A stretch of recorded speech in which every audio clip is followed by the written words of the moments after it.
Hello বন্ধুরা, welcome back to my channel SMS family blog. সবাইকে ভালোবাসা জানিয়ে এখান থেকে নতুন ভিডিও শুরু করলাম। তো এই ভিডিওটা একটু অনেক আগের ভিডিও, কারণ আমি তো জানো যে টাইমলি ভিডিও পোস্ট করতে পারি না, অনেকগুলো প্রবলেম থাকে। তো এটা দেখো অক্টোবরের ভিডিও, তো গ্যালারিতে ছিল সেই জন্য তোমাদেরকে দেখালাম। তো এখন বাজে 3:43 আর এখন যাচ্ছি আমরা নদীতে মাছ ধরতে। আমি যাচ্ছিলাম না, কিন্তু তোমাদের দাদা জোর করে করে নিয়ে আসলো, আমার শাশুড়ি মাও আছে। তো দেখো সম্পূর্ণ ভিডিওটা অবশ্যই দেখো। মানে সুন্দরবনের মাছ ধরা, এত রাত্রে মাছ ধরা কতটা মানে খতরনাক, আমি জীবনে এগুলো করিনি। তো তোমাদের দাদা আমাকে জোর করে করে নিয়ে যাচ্ছে। তো দেখো চারিদিকে অন্ধকার, আর এইখানটা লাইট জ্বলছে একটাই কারণে, যে ওখানে বোট তৈরি হচ্ছে, ওখানে কিন্তু লোক ঘুমাচ্ছে, কিন্তু তবুও আমরা যাবো। আর এই যে দেখো চাঁদটা মেঘে ঢেকে গেছে। তো চলো সম্পূর্ণ ভিডিওটা দেখতে থাকো, ভালো লাগবে আশা করছি। তো বন্ধুরা তারপরে দেখো এই যে একদম নদীতে নেমে পড়েছি, আর আমার কাজ হচ্ছে নদীর চরে হাঁটা। আমার আর কোনো কাজ নেই, কিন্তু আমার শাশুড়ি মা মাছ খুঁটে নেবে, কিন্তু কপাল খারাপ, মাছ কিন্তু বেশি পড়ছে না। অন্য সময় পড়ছিল বলে আমরা আসলাম, কিন্তু মাছ কিন্তু পড়ছে না। কী কারণে পড়ছে না জানি না। এই যে দেখো চিংড়ি মাছ তেমন পড়ছে না, ওই দুটো একটা করে পড়ছে, তাই নিচ্ছে। আর আমার শুধু লাইটটা এরকম ধরে রাখা আর নদীর চরে কাদা মাখা, আমি নদীতে আসলে শুধু ওটাই করি। মানে ওই যে জল সরে সরে বালিগুলো এক লেভেলে থাকে না, আমি তার উপর দিয়ে টুকটুক টুকটুক করে হাঁটি, আমার খুব ভালো লাগে। আর ওই যে লাইট মারছে ওটা হচ্ছে বোটওয়ালা, ওনার বোট নদীতে বাঁধা ছিল, কিন্তু উনি দেখছিল যে ধস নেমেছে, মানে ভেঙে ভেঙে যাচ্ছে পার, ওই জন্য উনি দেখতে এসছে।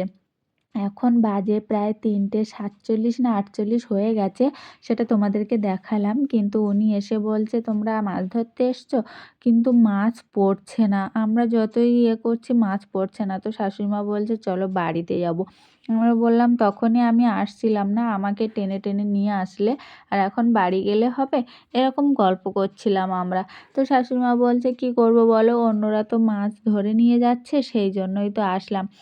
আর ওইদিকে দেখো একটু মানে মেঘ মেঘ করে আছে, জানি না মেঘ করে আছে না ভোর রাত্রির ওরকমই লাগছে, আমি জানি না। অনেক আগের ভিডিও তো অনেকটা খেয়াল নেই আমার, তবু আমি ভাবলাম যে এটা তোমাদের সঙ্গে পোস্ট করি। এই যে দেখো বালি বালি, আর আমার কাজ হচ্ছে এই, আমি নদীতে আসলে এরকমই করি বাচ্চাদের মতো। এই যে দেখো বালিতে পা ঢুকিয়ে দিচ্ছি ইচ্ছে করে করে, আমার খুব ভালো লাগে এইগুলো। আমার মা দেখলে বলবে তুই এই করছিস ওই করছিস, এরকম করবে। কিন্তু কি করব, আমার শাশুড়ি মা এসছে, তোমার দাদা এসছে, ওই জন্য আমি এসছি। আমার খুব ভালো লাগে নদীতে এইভাবে হাঁটতে, কিন্তু একটু সাবধানে পা ফেলতে হয়, কারণ যে নদীতে কস্ত্র থাকে আমরা বলি, ওটাতে পা কেটে যাওয়ার সম্ভাবনা বেশিরভাগ থাকে আর কি।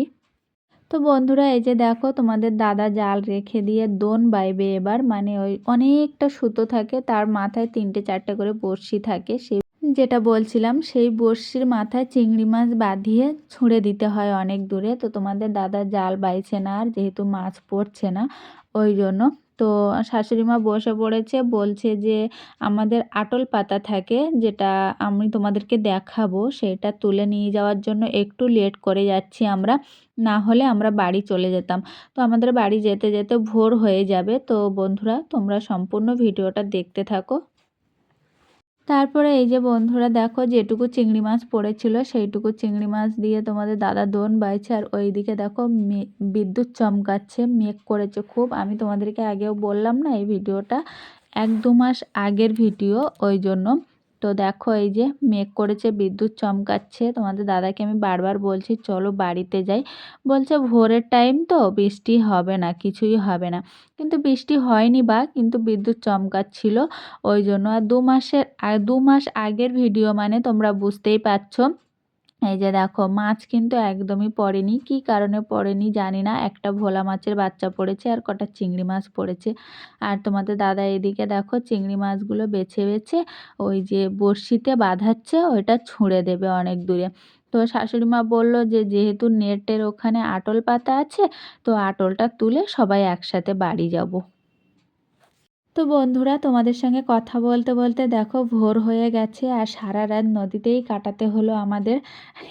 সারা রাত নয়, 4টে থেকেই কাটাতে হলো। তো সারা রাতই মনে হচ্ছে, কারণ প্রচুর ঘুম পাচ্ছে। সবথেকে বড় কথা, মানুষের ভোরবেলার যে ঘুমটা, সেই ঘুমটা যদি ঘাটতি পড়ে যায় সারাদিন অসহ্য লাগে। তো যাই হোক, দেখো এরকম ভোরের টাইম আমি কোনোদিন উঠিনি। আর জঙ্গলের মধ্যে তো ভাবিই না যে এরকম ভোরের টাইমে জঙ্গলের মধ্যে থাকবো। তো বিদ্যুৎ চমকাচ্ছিল, মেঘ করেছিল, কিন্তু বৃষ্টিটা হয়নি। আর সব মানে একদম ভোর, পুরো ভোর 4টে থেকে এখানে আছি, মানে একদম ফার্স্ট সূর্য ওঠা থেকে আমরা দেখতে পাবো আর কি। তো দেখো এদিকে সূর্য উঠবো উঠবো ভাব, আর এদিকটা মেঘ করে আছে। আমরা এবার ঘরে যাব, আর থাকবো না। সেই 4টে থেকে 5টা বেজে গেছে। তো চলো আটলটা তুলে নিই। তো বন্ধুরা, একটু সামনে ক্যামেরা করে তোমাদের দেখালাম। এই যে দেখো, আমার কিন্তু অসহ্য লাগছে, প্রচুর অসহ্য লাগছে। আর ওই যে তোমাদের দাদা আর আমার শাশুড়ি মা যাচ্ছে, ওনারা ওই যে তোমাদেরকে বললাম না আটল তুলতে। তো চলো আটলটা আগে তুলে নিই, তারপরে কথা বলছি। তো বন্ধুরা, এই যে দেখো একটুখানি পরিষ্কার হয়েছে, মানে জঙ্গলের ভিতরে যাওয়া যাবে। আর আগে একটু অন্ধকার ছিল বলে আমরা জঙ্গলের ভিতরে যেতে পারছিলাম না, ভয় লাগছিল। তো শাশুড়ি মা ওই পথ দিয়ে উঠেছিল, উঠে আবার ব্যাগটা ধুতে আসলো। তো তোমাদের দাদা বলছে যে চলো, এবার অনেকটাই পরিষ্কার হয়ে গেছে। আর ওই যে দেখতে পাচ্ছ পা ধুয়েছিল, উনি হচ্ছে আমার কাকি শাশুড়ি মা। ওনাদেরও জাল দেওয়া থাকে, ওনারা সকালবেলা ভোরবেলা তুলতে এসছিল ওই জন্য। তো আমরা এই সাইডে কথা বলছি বলে কাকিমা আবার এই পথ দিয়ে বেরোলো, একসাথেই সবাই যাবে। তো আটল তুলতে যাব যাব বলছি বারবার, কিন্তু অন্ধকার হয়ে আছে তো জঙ্গলের মধ্যে যেতেও ভয় লাগে। তো তোমাদের দাদা বলছে যে অনেকটাই হালকা অনেকটাই দেখা যাচ্ছে, কিন্তু পরিষ্কার পুরো দেখা যাচ্ছে না, হালকা হালকা। তো যাই হোক, যেতে তো হবে, কারণ আর ভালো লাগছে না, প্রচুর অসহ্য লাগছে একদম। কারণ ভোরবেলার যে মানুষের ঘুমটা, সেই ঘুমটা যদি না হয় তো একটা মানুষের কতটা অস্বস্তি লাগতে পারে বলো। তো যাই হোক, যাই দেখি কি বলছে। তো বন্ধুরা, কখন থেকে বলছি যে ঘরে চলো ঘরে চলো, তো যাচ্ছেই না মোটে। সারাদিন সারা রাত জঙ্গলেই কাটাবে নাকি জানি না। আমার শাশুড়ি মা ওদিকে কাঠ খুঁড়ছে, আর আমি কাদা মেখে পুরো ভূত হয়ে গেছি। মানে সবাই, ওরা দুজন মাছ ধরছে, মাছ খুঁড়ছে, আর আমি কিন্তু কোনো কম্বই করছি না। তবু আমার গা হাত পায়ে কাদা দেখলে তোমাদের মাথা খারাপ হয়ে যাবে। আর আকাশের অবস্থাটা দেখো। তো বন্ধুরা, ফাইনালি এবার যাচ্ছি আমরা সেই জায়গায়। এতক্ষণ ধরে ধরে বলে বলে সবে বেরোলো, আর অনেকটাই কিন্তু বেলা হয়ে গেছে। যেহেতু দেখো পুরো পরিষ্কারই দেখা যাচ্ছে, আর জঙ্গলের ভিতরে গেলে বুঝতে পারবে যে বাইরেটা এত পরিষ্কার দেখাচ্ছে ঠিক আছে, কিন্তু জঙ্গলের মধ্যে কিন্তু এখনো পরিষ্কার দেখা যাচ্ছে না, যেহেতু গাছপালা পুরো এঁটে আছে তো ওই জন্য। তো আমি যাচ্ছি জঙ্গলের মধ্যে, গেলেই তোমরা বুঝতে পারবে। আর জঙ্গলের মধ্যে হাঁটাটা খুব রিস্ক, কারণ কাঁচ তারপরে কস্তূর এগুলো থাকে, নখ ফোক উল্টে যায়, মানে সে পা দেখার মতো থাকে না। ওই জন্য আমি কিন্তু নদীতে আসতে চাই না। কিন্তু মাঝে মাঝে আবার ইচ্ছে হয়, ভীষণ ইচ্ছে হয় যে নদীর মধ্যেখানে গিয়ে মাছ ধরবো। তো এই যে দেখো, এসেই তো বিপদে পড়ে যাই, আর ভালো লাগে না। আর জঙ্গলের মধ্যে যেতে গেলে কি অবস্থা দেখো, কোন গাছের ভিতর দিয়ে কিভাবে যাব বুঝতে পারছি না। তবু যেন আমি দৌড়চ্ছি এরকম আর কি। তোমাদের দাদা আগে বেরিয়ে গেছে, আর আমার কাছে দিয়েছে একটা গামলি। আমি এদিকে ফোন ধরি না গামলি ধরি। তো সারাদিন সারা রাত যেন জঙ্গলেই কাটিয়ে দিলাম, এমনই অবস্থা। মানে কি আর বলি, প্রচুর সমস্যায় পড়েছি বন্ধুরা, কেন যে আসলাম আমি জঙ্গলে। তো তার মধ্যে তোমাদের সুন্দরবন জঙ্গলটাও দেখা হয়ে গেল আর কি, তাই না? তো বন্ধুরা, খুব কষ্ট করে জায়গায় এসে পৌঁছালাম, আর তোমাদের দাদা আটলটা তুলবে। আর আজকে পড়েছে সাপ মাছ। আমার ওই সাপ মাছ খেতে ভীষণ ভালো লাগে। আর শাশুড়ি মা গেছে নেটের ওপারটা, মানে চিংড়ি মাছ আটকে আছে ওখানে, শাশুড়ি মা ওইগুলো তুলতে গেছে, আর তোমাদের দাদা এই আটলটা খুলে তুলবে। আমার শ্বশুরমশাই তোলে, কিন্তু আমরা নদীতে আছি বলে শ্বশুরমশাই বলে দিল আমি আর কাদায় নামবো না, তোমরা আসার সময় তুলে আনবে। ওই জন্য আমরা যাওয়ার সময় তুলে নিচ্ছি। আর এই যে জঙ্গলের মাথায় ওইটা হচ্ছে রাস্তা, ওখান থেকে উঠে যাব। আর এই যে দেখো কড়ি, আমরা না এই এইগুলো মানে যখন মরে যায় তখন আমরা কড়ি খেলি। ভীষণ ভালো লাগে কড়ি খেলতে বাচ্চাদের সঙ্গে। তো যাই হোক, জঙ্গলটা তোমাদেরকে আরেকটু দেখাচ্ছি। এই যে দেখো, আর সব জায়গায় কড়ি, মানে যখন জোয়ার আসে না তখন ওরা গাছের গায়ে ভালোভাবে চিপটে থাকে। তারপরে ওই যে ইটের রাস্তা আছে না, রাস্তার ওখানেও চিপটে থাকে। তো ওই যে দেখো, সাপ মাছ পড়েছে। আমার ভীষণ ভালো লাগে এই মাছগুলো, খুব টেস্টি হয়, খুব টেস্টি হয়। এই যে দেখো, মাছ কিন্তু বেশি পড়েনি, আর আমরা তো জালে মাছ পাইনি, কিন্তু আটলে যেটুকু পড়েছে আমাদের হয়ে যাবে।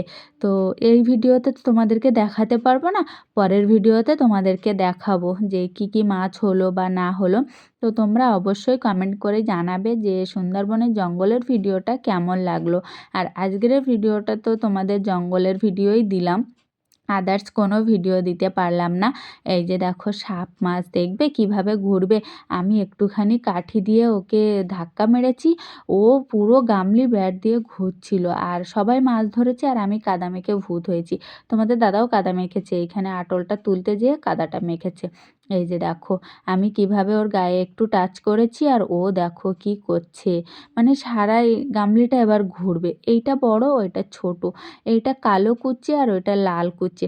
আমরা কুচে মাছই বলি, এই মাছটাকে কুচে মাছই বলি। কিন্তু এই মাছ যখন বড় বড় পিস হয় মাছের মতো, সেই মাছগুলো না খেতে ভীষণ ভালো লাগে। এই যে দেখো, সাপ ধরেছি, সাপ। তো বন্ধুরা, আজকের ভিডিওটা কেমন লাগলো অবশ্যই জানিও। এবার আমরা যাব ঘরে। এই যে বেরোচ্ছি রাস্তা দিয়ে, ওই যে সামনে রাস্তা দেখাই যাচ্ছে। আর আমি শুধু জঙ্গলের ভিতরে ঢুকে ভাবছি কোন পথ দিয়ে বেরোবো, আর আমার পা না কেটে গেছে। কারণ জঙ্গলের মধ্যে হাঁটাটা খুব রিস্ক, যে সেটা যারা সুন্দরবন জঙ্গলের ভিডিও করো বা যারা মাছ ধরার ভিডিওটা করো, কারণ তোমরাই জানো যে যে কস্ত্র যেগুলো থাকে সেগুলো মানে কতটা খতরনাক হতে পারে।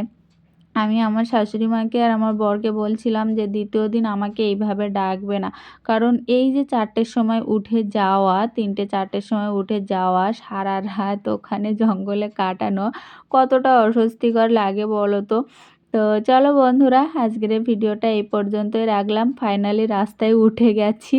তো টাটা, সবাই ভালো থেকো, সুস্থ থেকো। আর সুন্দরবন জঙ্গলের ভিডিও কেমন লাগলো অবশ্যই রিভিউটা দিও, কারণ তোমরা রিভিউ না দিলে আমি বুঝতে পারবো না। তো টাটা, দেখা হবে নতুন ভিডিওতে, সবাই ভালো থেকো।